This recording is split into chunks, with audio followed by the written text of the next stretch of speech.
Batch Leads Nation, we are live. What is going on, everybody? Today, we're going to be talking about some deals I'm doing and how you can do deals too. Guys, I have a deal right now that's a subject to, it's a creative finance. It's like a mixture. And I want to talk to you guys a little bit about how we've been finding cash buyers with the deal and how to use batch leads to find cash buyers. Okay. So if this is your first time tuning in to me, Nathan Payne, and what I do, I work with cash buyers. I have cash buyers that I've already reached out to even before we got the deal under contract to kind of get an idea where they needed to be.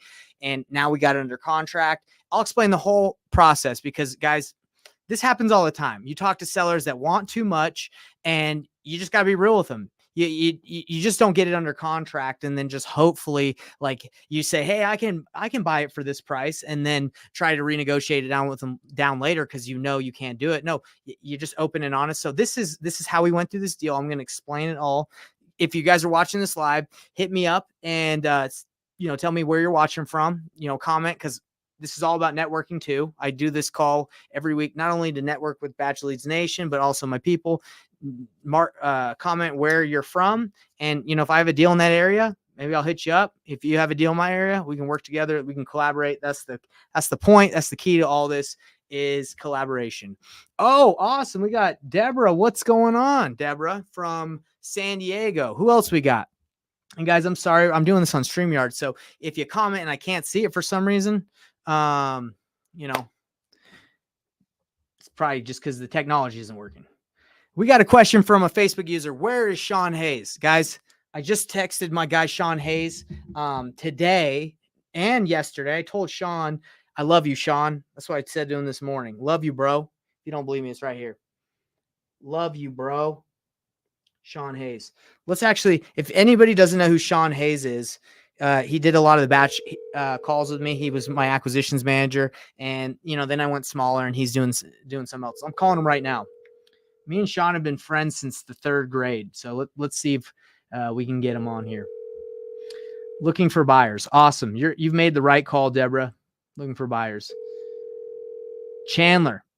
I'm calling him. Let's see if we can get him on. Crazy. Deborah's brother is here too in San Diego. Call has been forwarded to voicemail.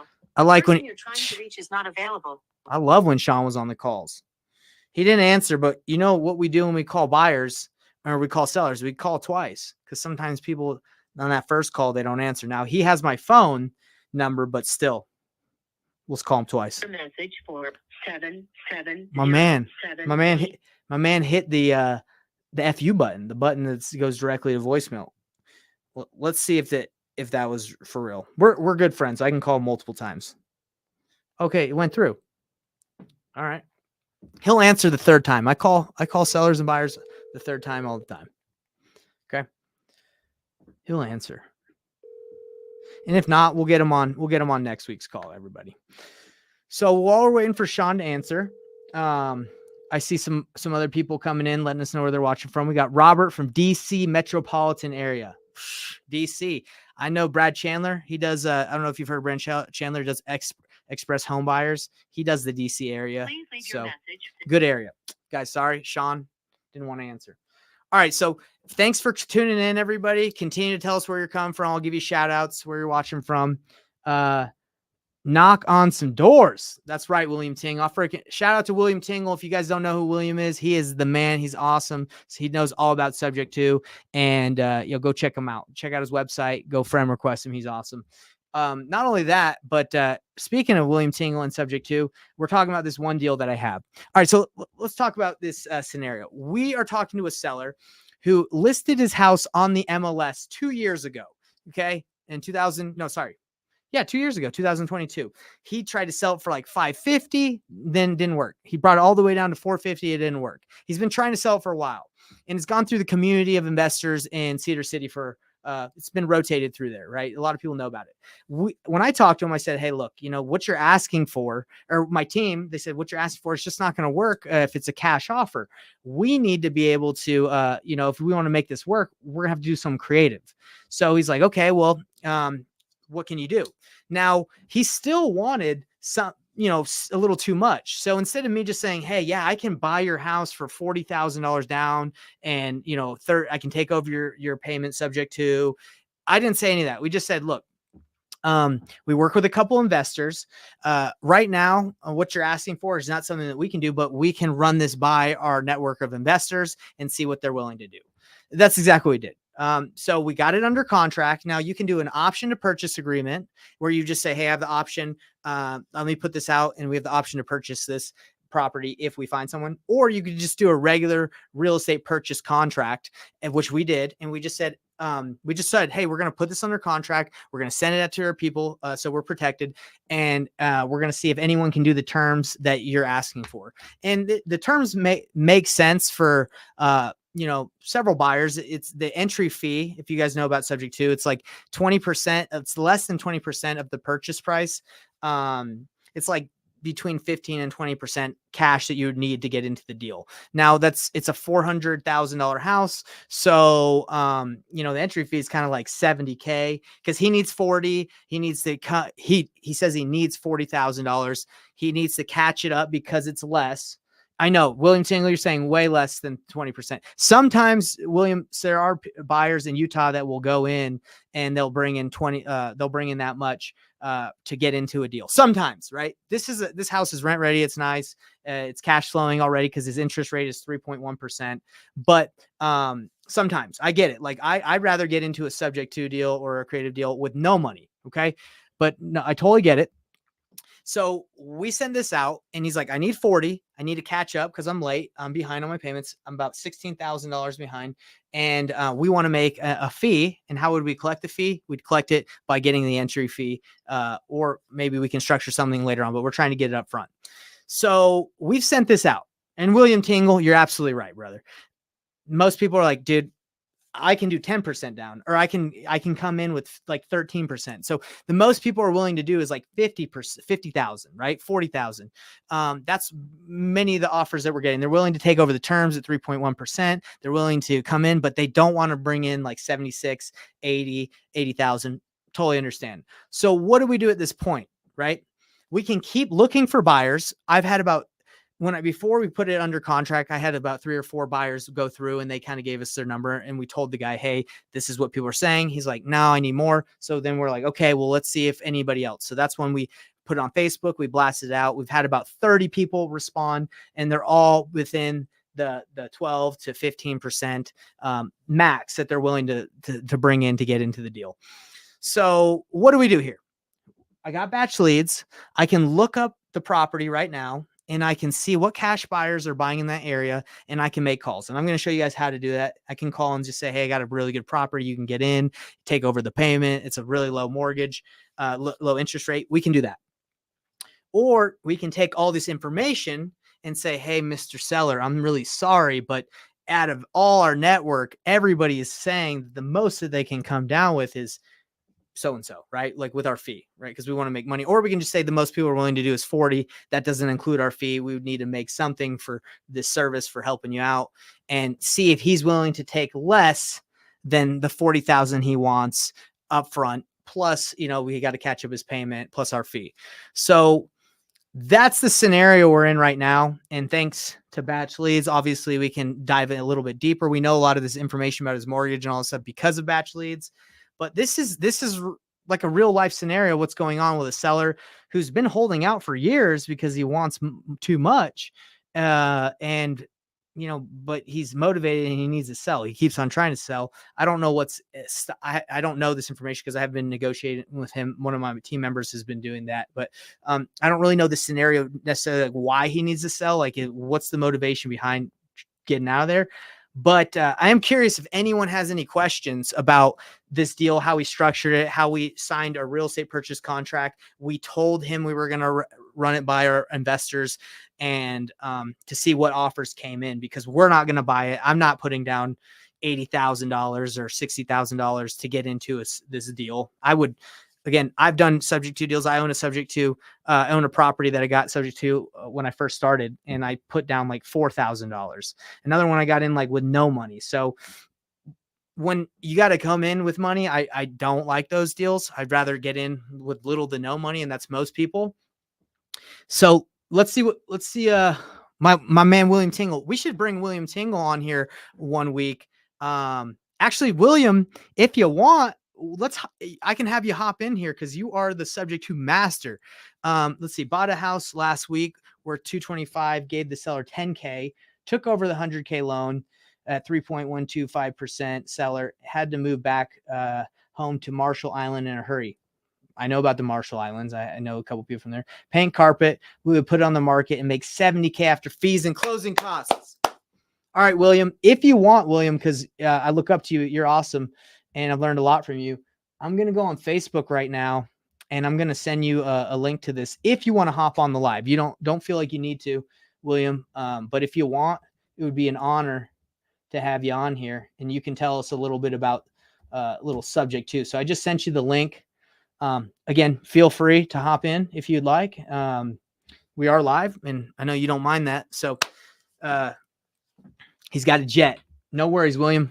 So yeah, William is great. He got into that deal with 10K carpet paint. He's going to put it right back on the market. Now, the thing with us is this house is already in good condition, right? Like there's not much to do to it. If we got it and we bought it like at the price that he's saying, it's not necessarily like you put money into it and then you can relist it, because he's kind of asking for around retail on like what he wants. This is more of a cash flow play, equity play, and then you would sell in the future because there's like not a balloon on the mortgage. He doesn't need you to pay it off in a certain amount of time. He's like, yeah, take over for the life of the loan. We don't really care.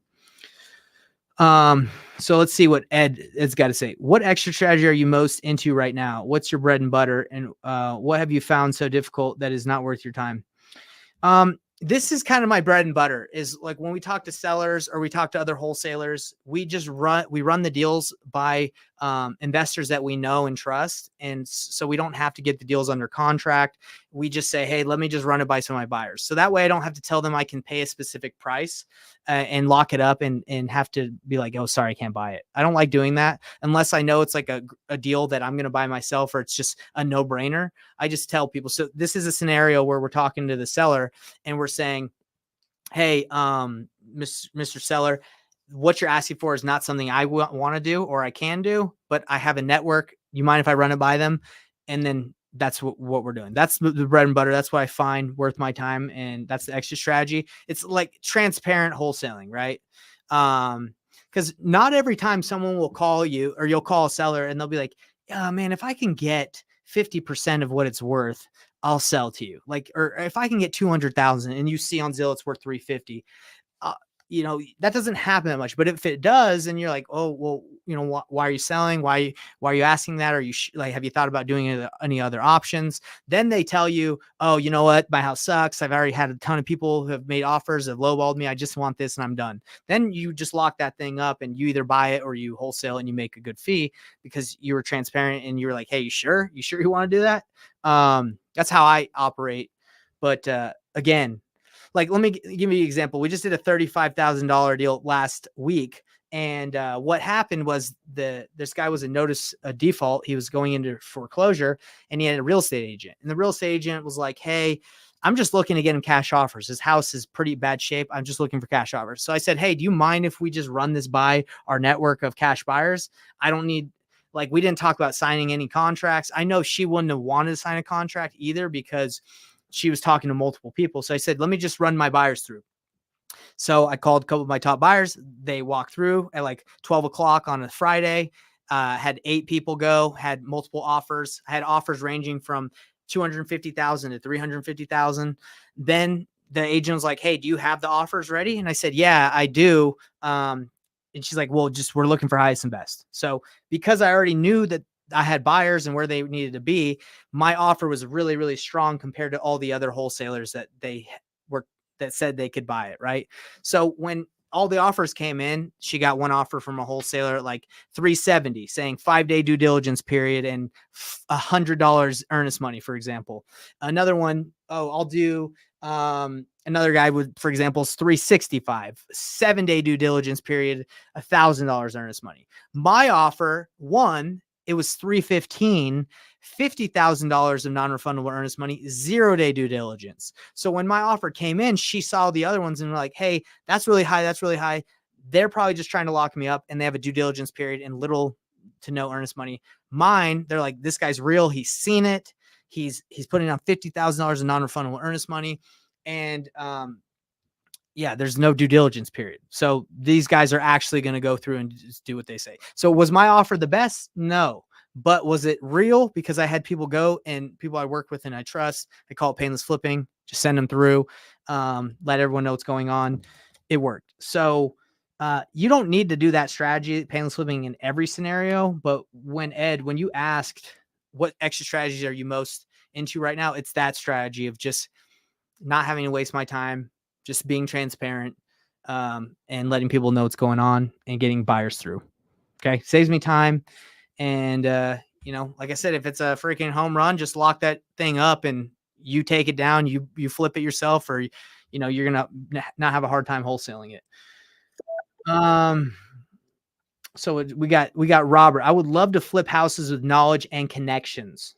Okay. Any code violations available in batch? So code violations are not available in batch, as far as I know, at least in the county and the city where I am. You have to get that from the county. You have to get that from specific cities in Utah where I'm at. You have to actually email them. Those lists are pretty good. Consider it like a driving for dollars list. They're just going around saying, hey, this house sucks. This one's got tall grass. Those are decent. It takes some time to get that information, but the harder to get the list, less people are hitting it up, right?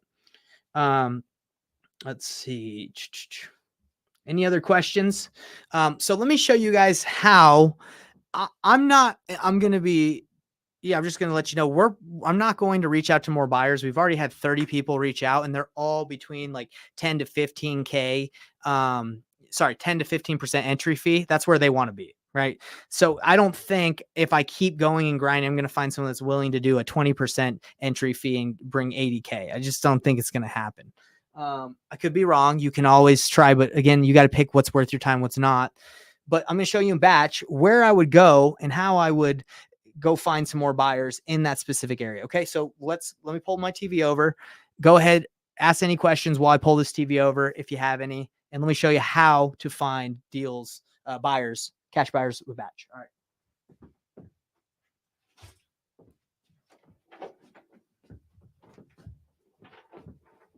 All right. This is my nifty Vibe board. If you guys don't know what a Vibe board is, it's just like a giant iPad. It's a giant iPad TV. Okay. All right. I got to turn off my nice light so you guys can see it somewhat. Okay. So if you got batch, if you don't have it, message me and I'll give you a link. And you guys can try it out for free. I don't know the time limit, a certain amount of days. But anyway, so you go over here to the left-hand side. And by the way, this is really cool. Like, you don't even have to be in wholesaling to use batch leads. Like, my dad the other day asked me to check out some information. My brother-in-law's like, hey, can you check some stuff? Like, it just has great information out there in regards to real estate properties and all that stuff. So all you do is you go to, we're just going to pick this address right here. So you just pick the address that you're looking for cash buyers on. Okay. As you guys can see, the address that I'm looking at, I know it might be kind of hard to see. I'm sorry. Got to make this darker, but you just type in the address you want. Down here at the bottom there's a little pencil. Okay. In the pencil, when you click on it, you can draw a box or a circle or anything around your property that you have that you're looking for cash buyers. Okay. So I'm going to go here and draw a box around the property that I'm looking for a cash buyer. Okay. So it's loading. It's like, okay, let's process this information. You just go to map, quick filters, and you see a bunch of good data. You see, okay, 19 absentee owners in this area. If I want to specifically buy a house in this box, I could call all the absentee owners in that area. But what I want to do is go to cash buyers. Okay. So in this little square, there's 14 cash buyers. Okay. That's what it says. It says there's 14 cash buyers. And if I go to on market, I can see cash buyers that purchase properties that have been flipped and that have been listed. Okay. So if I go right here to 599, that's what it's asking for, 599,000. I can click on this and I can click on the details. and I can see the agent that represented this under MLS. I can see the agent that represented this flipper on this deal or the builder, and I can call that agent. Okay. That's one of the top things I like to do because sometimes I can't get a hold of the buyer, the flipper, because he's, whatever, he's got an LLC and I don't want to do all the work to find out who owns it. I'll just call the real estate agent and it says their agent information right here. Listing agent Kenneth Sperry. Okay. I'll call him and say, hey, I have a house right down the street from where it looks like your buyer flipped a property that you represented. Is he looking for any more flips? I'm a wholesaler. Okay. Nope. Don't pitter patter around. Just, I'm a wholesaler. I have a property. Would he be interested? I can wholesale to him. Or you can go to Skip Trace and you can skip trace that buyer, and it's for 9 cents. You can have that information lickety split. Okay. So that is how I use Batch to find buyers in the specific areas. Now, I don't need to do it for this one that I have because I already got a great idea that I'm not getting to find somebody. I might be able to find somebody if I work like really, really hard and look and keep calling, but I'm like, no, most people are going to be around, 50 to 60K down. And I just need to talk to the seller and say, hey, look, I know you want 40. We got to renegotiate on that. And my fee, I got to drop it a little bit. Okay. So guys, that's the scenario of the deal I got right now. Hope that was helpful breaking it down. One day maybe next week or in the future, we'll get William Tingle on here and he can explain subject to deals. He's about to make 70K on a deal. Gosh, dang, that's a lot. Anyway, if you found this information helpful, it really helps the algorithm. If you just like wherever you're watching this, if it's Facebook, YouTube, doesn't matter, just like this. And then it's going to say to the algorithm, hey, this is good stuff. Also, if you comment, does the same thing. So do me a favor, do all that. And we will see you next week for the painless cash buyer secrets. Peace out, everybody. Have a good time. Get Batch. If you don't, message me. I'll hook you up with a link. Later.